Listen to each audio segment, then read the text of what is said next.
This recording is brought to you by Ancient History Encyclopedia and the YouTube channel The Study of Antiquity and the Middle Ages. Plague in the Ancient and Medieval World. Written by Joshua J. Mark. Narrated by D.W. Draffin. The word plague, in defining a lethal epidemic, was coined by the physician Galen, who lived through the Antonine Plague, but the disease was recorded long before in relating the affliction of the Plague of Athens, which killed many of the city's inhabitants, including the statesman Pericles. Plagues certainly may have existed prior to the Athenian outbreak, and almost certainly did. But most studies of the epidemic begin with Athens, as it is the first recorded by an eyewitness and survivor, the historian Thucydides. Plagues are routinely named either for the person who reported them, the monarch at the time of the outbreak, the region, afflicted, or by an epithet, as in the case of the Black Death. The major recorded plagues of the ancient and medieval world are Plague of Athens, Antonine Plague, Plague of Cyprian, Plague of Justinian, Roman Plague, Near East Plagues, Black Death, Columbian exchange epidemics. Of these, the Columbian exchange epidemics are not considered plague, as they were a sweeping contagion of smallpox and other diseases, but were just as lethal to the indigenous people of the Americas as plague was elsewhere. Other epidemics not considered plagues, but which still ravaged populations, were leprosy, especially during the 11th century CE in Europe, and the Japanese smallpox epidemic of 735 to 737 CE. Epidemics and pandemics continued into the modern era, and among the deadliest were the 1918 to 1919 CE Spanish flu epidemic and the HIV/AIDS epidemic 1981 to present, though there were many others. At the time of this writing, the COVID-19 coronavirus is proving itself the latest addition to the list of most lethal pandemics in world history. Nature and types of plague. The cause of the plague was unknown until the 19th century CE, when the bacterium Yersinia pestis was isolated and identified in 1894 CE. Prior to that time, plague was thought to be supernatural in origin, a punishment from the gods or God, and/or the result of a population's sin. The actual cause was Yersinia pestis, which was carried in the fleas of rodents, most often rats, which transmitted the bacterium to humans through bites. Other animals could catch the plague by eating rats or other rodents which were infected, and this would lead to an epizootic outbreak which then spread to human beings. People die of the plague because of the toxic nature of Yersinia pestis, which compromises one's immune system while, at the same time, multiplying in the body. Since the compromised immune system can no longer fight against the toxins, the person dies. Plague is always described as beginning with symptoms resembling the flu, which appear, usually, 3 to 7 days after one has become infected. The symptoms at first are chills, body aches, fever, and overall weakness, which then progresses to vomiting, diarrhea, dehydration, respiratory failure in some cases, and death. The 3 types of plague are bubonic, caused by the bite of a carrier flea. This plague attacks the lymph nodes, inflaming them, and the swollen nodes are then called buboes, hence the name. Septicemic, caused by either an infected flea or contact with an infected animal. It attacks by entering the bloodstream and multiplying. Pneumonic, caused by contact with an infected animal and spreads person to person through coughing. It attacks the lungs, rapidly multiplying, which triggers an immunoresponse, eventually shutting the lungs down and leaving the person to die of respiratory failure. Of the following, the first three may or may not have been plague. Descriptions of them by eyewitnesses suggest they may have been typhus or smallpox outbreaks, but could have been plague. Plague of Athens, 429 to 426 BCE.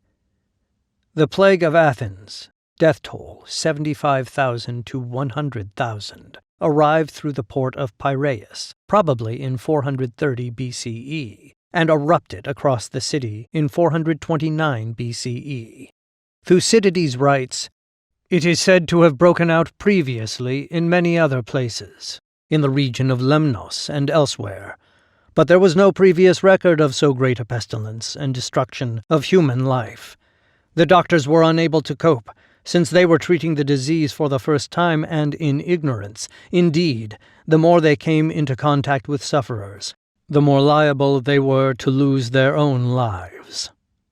Athens had been engaged in the Second Peloponnesian War against Sparta, and the general and statesman Pericles had recently ordered a retreat behind Athens' walls. The close quarters of the now inflated population meant that, once the plague entered the city, there was no room for quarantine of the sick. The disease, therefore, spread rapidly. The symptoms included a fever, sneezing, sore throat, extremely bad breath, violent coughing, chest pains, insomnia, and convulsions. Many people were in good health when the plague struck, but succumbed within 10 days after the first symptom of the fever. This fever persisted throughout at such a degree that people could not tolerate clothing, and were constantly in need of water which they could not hold down. Those who tried to help died so quickly that others began abandoning the ill and looking after their own interests. Thucydides describes a complete breakdown of law and abandonment of religious practices. No one was willing to persevere in struggling for what was considered an honorable result, since he could not be sure that he would not perish before he achieved it. What was pleasant in the short term, and what was in any way conducive to that, came to be accepted as honorable and useful. No fear of the gods or law of men had any restraining power, since it was judged to make no difference whether one was pious or not, as all alike could be seen dying. No one expected to live long enough to have to pay the penalty for his misdeeds. People tended much more to think that a sentence already decided was hanging over them, and that, before it was executed, they might reasonably get some enjoyment out of life. Even so, those who survived the disease, and found they were now immune, devoted themselves to helping others still afflicted. The plague killed many of the most prominent citizens, Pericles among them, and affected the outcome of the war. With so many dead, and the city significantly weakened, Athens struggled to maintain the war effort and eventually lost to Sparta.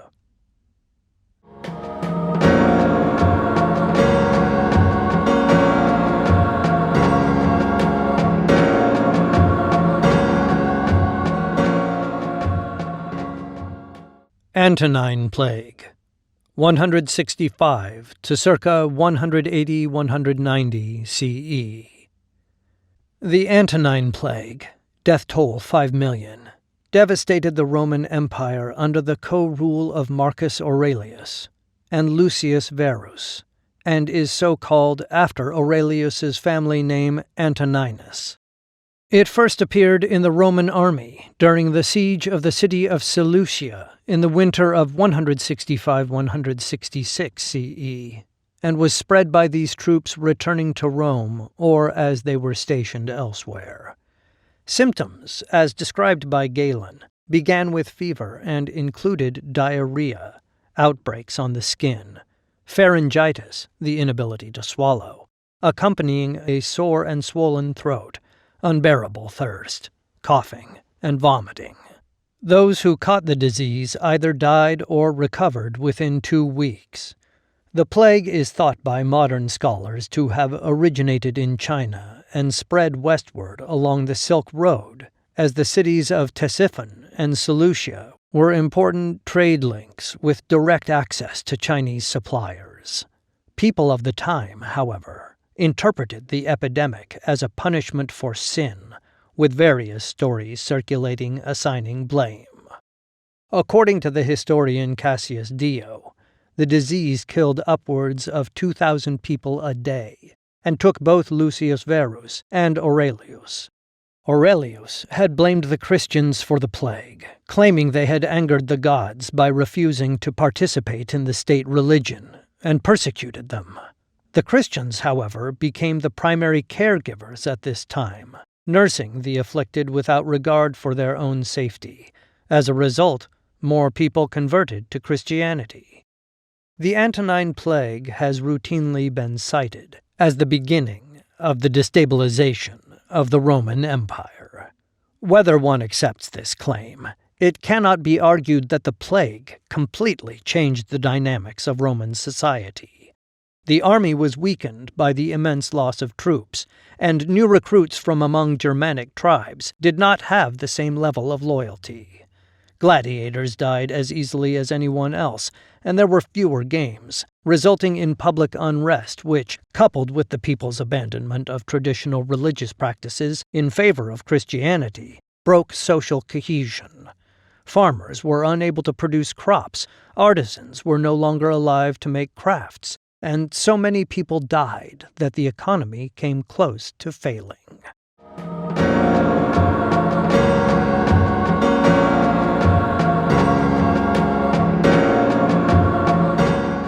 Plague of Cyprian, 250 to 266 CE. The Plague of Cyprian, death toll 5,000 people a day, takes its name from Saint Cyprian, the cleric who recorded it. Unlike Galen, Cyprian was not a doctor, but still presents a vivid image of the progress of the disease and its effects. The first symptom, as with the earlier epidemics, was fever, which was followed by general weakness, fatigue, sore and swollen throat, hearing loss, diarrhea, vomiting, and possibly eye infection. Modern-day scholars have suggested the epidemic may have been bubonic plague, cholera, or typhus, but could also have been smallpox. This outbreak is also thought to have originated in China and traveled along the Silk Road to Alexandria and then on to Rome. It struck at a time when the Roman Empire was already weakened, during the crisis of the 3rd century, when there was no strong central leadership and barracks emperors rose to power on the strength of their ties to the military and fell quickly when they could not deliver on their promises.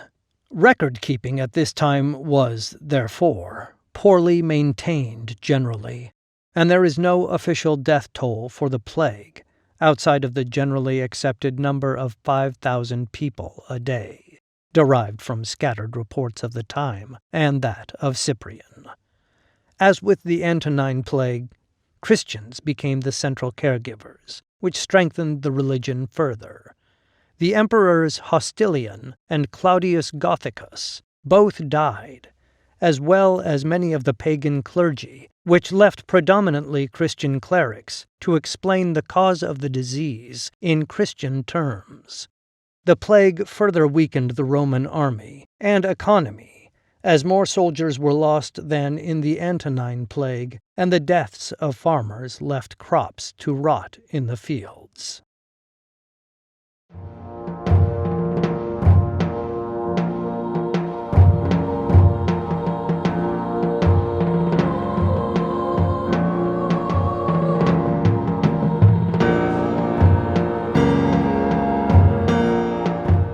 Plague of Justinian, 541–542 CE and onwards.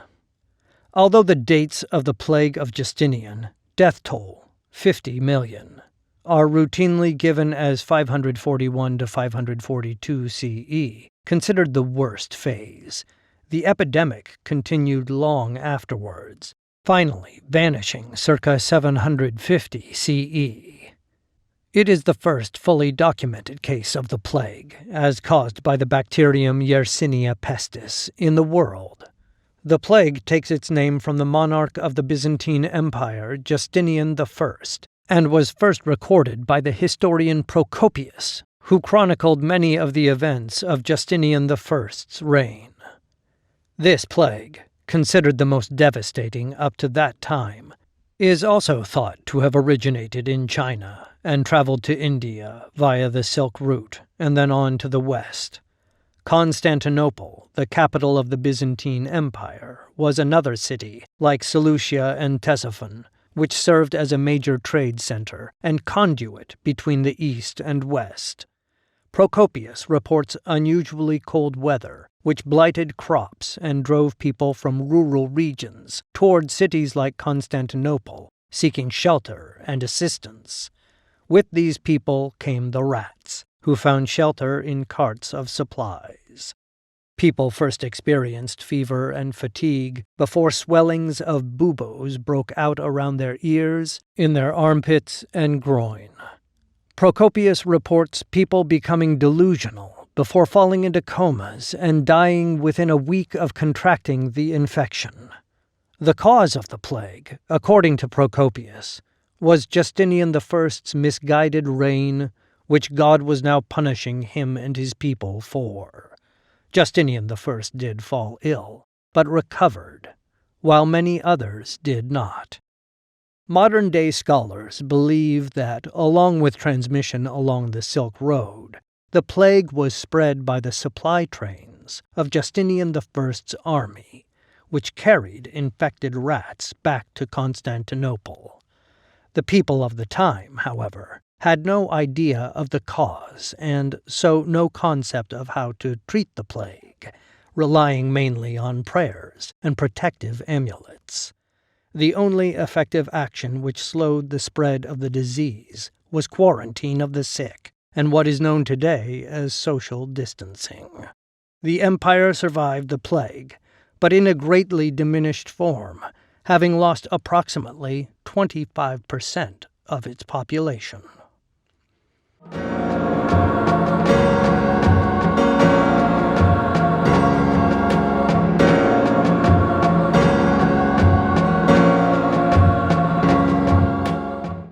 Roman Plague, 590 CE. The Roman Plague, no statistics on death toll available, was a continuation of the Plague of Justinian, but localized at Rome. Like Justinian's plague, it seems to have been a combination of bubonic, septicemic, and pneumonic plague, with the bubonic strain most prevalent. This epidemic was also interpreted as a punishment from God, and the Pope Gregory the Great decreed it could only be stopped by penitential processions through the city, begging for mercy through the intercession of the Virgin Mary. These processions brought a significant number of people in contact regularly, spreading the infection, and reports of the time describe people collapsing and dying as they participated. Even so, the processions continued, and, when the plague ended, they seem to have been credited with appeasing God's wrath. Near East Plagues, 562 to 749 CE. The plagues of the Near East are usually summarized in discussions of the Plague of Sharoe, which killed the Sasanian monarch Cavad II, whose birth name was Sharoe. The plague had been present in the region over 100 years earlier, however, and is thought to be a continuation of the plague of Justinian. When it began in 562 CE, the death toll in the city of Amida was given at 30,000, and the outbreaks of 688 to 689 CE claimed 200,000 lives in Basra in 3 days. The plague came in phases, some worse than others, and was again attributed to God's anger over humanity's sins. Whatever courses of action people took is unknown, because there are so few sources extant. Scholar Peter Christensen comments, "We have very little detailed information of the course of the pandemic in the region. Few contemporary accounts have survived. In the 9th century, when the plague had finally disappeared, scholars in Basra wrote brief summaries of the history of the disease. Though considered highly authoritative by later Muslim historians, these books of plague are, in fact, incomplete. It is for this reason that historians usually focus only on the plague of Sharoe, because its effects, at least, are the best documented. Kavad II began his reign by having his brother, stepbrothers, and half-brothers murdered so they could not challenge his claim to the throne. After eliminating every legitimate successor, he reigned only a few months before dying of the plague. The only person left who could succeed him was his 7-year-old son, Ardashir III, who was controlled by a regent and quickly overthrown, setting in motion the instability which contributed to the collapse of the Sasanian Empire.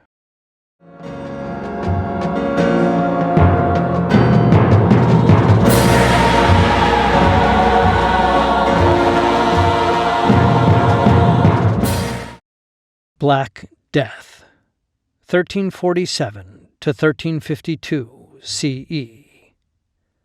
The Black Death, death toll estimated at 30 million people, is the best-known plague in history, killing between 30 to 50% of the population of Europe. Although this epidemic has been identified as bubonic plague, the other two types were also present. As with the earlier outbreaks, symptoms began with a fever, body aches, and fatigue before buboes appeared on the body, in the groin, armpits, and around the ears. The black buboes gave the plague its name. People usually died within 3 days of infection. This plague is also thought to have originated in Asia and arrived in Europe, most likely through Sicily, via Genoese trading ships coming from the east, which were infested with rats and their fleas, although historians also cite the Silk Road land routes as a probable source of transmission. The Genoese ships are the most likely source, as it is documented that one of these docked in Marseille and Valencia, spreading the disease to both. Within 2 years, Britain, France, and Spain were reeling under the plague, and trade then carried it further to Ireland. By circa 1350 CE, it had spread to Germany, then Scandinavia, and into Russia. This plague was also attributed to God's wrath, the devil, and the sinfulness of humanity, and treatment was centered on religious rites and observances. Certain marginalized groups were also blamed, and pogroms against the Jews increased. In the port of Ragusa, modern-day Dubrovnik, Croatia, however, which was controlled by Venice, authorities took another and far more effective approach. They instituted a law establishing a 30-day isolation period for ships arriving from areas affected by plague, which was known as the Trentino, 30 days. No one from the port could visit these ships during the 30 days, nor could anyone from the ships come ashore. Ragusa had been severely struck by the plague in 1348 CE, and seemed to have been the first to institute measures to stop its spread. This practice would eventually be adopted by other cities in different countries, who expanded it from ships to towns and cities and extended the period to 40 days under the law of quarantino, 40 days, which provides the root for the English word quarantine. Anyone breaking quarantine could be fined, and were then placed in further isolation. But the wealthy could always buy their way out, and others simply ignored the policy, and so the disease continued to be spread by those who would not abide by the law and remain in seclusion. The consequences of the epidemic were far-reaching, in that it almost completely transformed medieval European society. The feudal system and institution of serfdom, which tied the working poor to the land of the wealthy lord, could no longer be maintained because so many people had died that those who could still work demanded greater autonomy and payment. Women's rights improved, since many had lost their land-owning husbands and sons and were allowed to retain control of the properties and businesses. A notable consequence was a shift in focus from God and heaven to humanity and life on earth, which would eventually give rise to the Renaissance.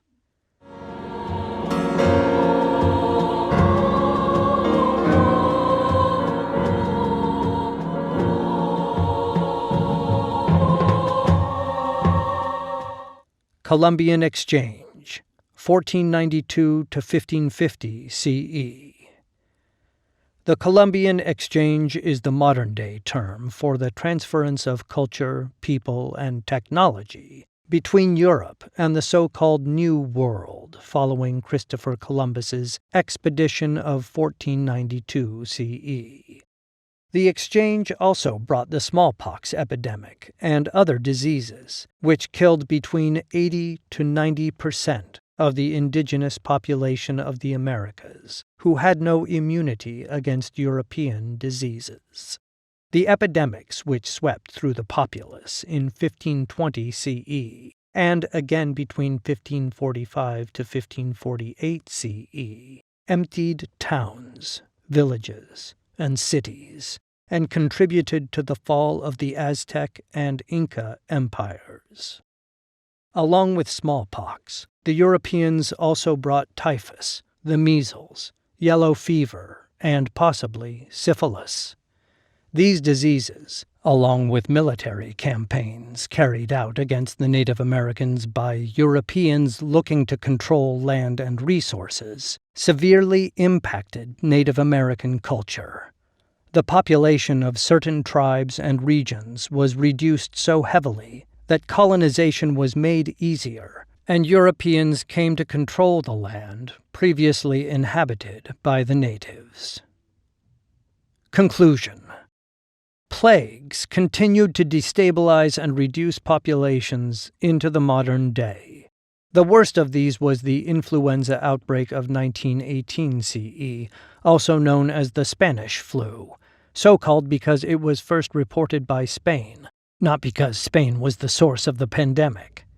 The death toll is estimated at between 50 to 100 million worldwide, making it the deadliest plague in world history.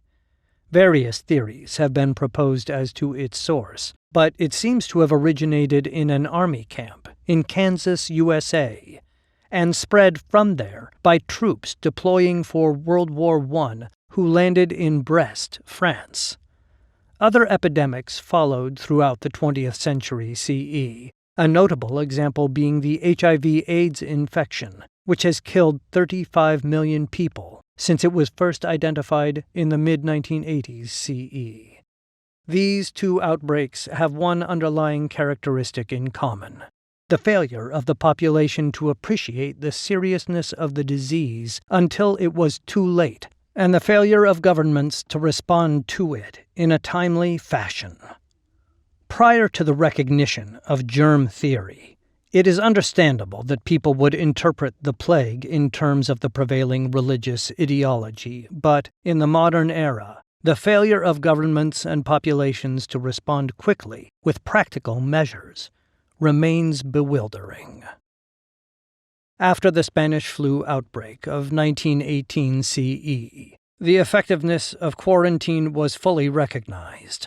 Those cities which enacted lockdowns effectively stopped the spread of the disease. Even so, by the time they acted, more people had been infected and more died, while still more helped spread the disease by ignoring the governmental policies on social distancing. A paradigm, unfortunately still apparent now, with the COVID-19 pandemic.